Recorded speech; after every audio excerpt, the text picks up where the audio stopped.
Welcome to NASN News, your source for all of the biggest news stories of the day in North American soccer. Today is Monday, April 18th, 2011, and this is your Monday MLS review show. The Seattle Sounders and Philadelphia Union fought to a 1-1 draw at PPL Park on Saturday. The game was played in heavy rain, which seriously altered the play, but both teams were still able to get onto the scoreboard. Carlos Ruiz netted for the Union in the 32nd minute, and Alvaro Fernandez salvaged a point for the Sounders with the 91st minute header. The Vancouver Whitecaps and Chivas USA played an up-and-down game with plenty of chances at Empire Field, but the finishing from both sides was poor as they played to a 0-0 draw.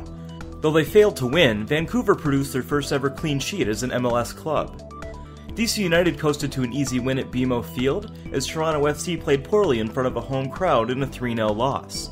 Chris Pontius scored a brace for the Black and Red, while Charlie Davies scored his league-leading 5th goal of the season. Toronto's Ty Harden picked up a red card between the second and third goals, killing his team's chances of a comeback.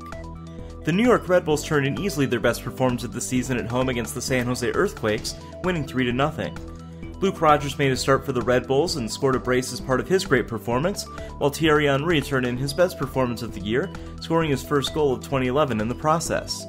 The Red Bulls tripled San Jose's total shots on goal as the Quakes turned in an all-around poor performance. The Columbus Crew snatched what could be a key win down the line against Eastern Conference playoff rival Sporting Kansas City. Robbie Rogers scored the only goal in the Crew's 1-0 win.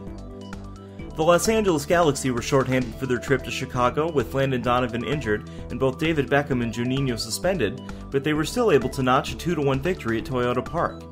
Chad Barrett scored the opener and Omar Gonzalez added a second on a corner kick before Dominic Oduro scored a late consolation goal for the Fire. Some bad news came out of this game for the Galaxy, as Bruce Arena announced that central defender Leonardo suffered a severe injury and that he is likely to miss the rest of the season. The Portland Timbers and FC Dallas played a wild game on Sunday afternoon. Portland jumped out to a 3-0 lead after 55 minutes against a terrible Dallas side, and the visitors continued to play poorly until about the 80th minute. At that point, a switch seemed to flip, and FC Dallas added 83rd and 86th minute goals from David Ferreira and Breck Shea. They almost nicked a point in stoppage time, but a great save by Jake Gleason at the death preserved the win for Portland.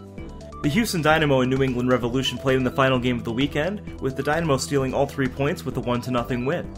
Hunter Freeman scored in the 86th minute to put the Dynamo ahead, though he clearly handled the ball in the play. However, after the referee incorrectly disallowed a Dynamo goal earlier in the game, some may view the Freeman goal as justice. Finally, in a bit of news, United States international midfielder Benny Feilhaber has signed a contract with Major League Soccer. Chivas USA are currently at the top of the allocation order, and teams have until Tuesday to negotiate a trade with Chivas for Feilhaber services. That's all for today's edition of NASN News, part of the North American Soccer Network.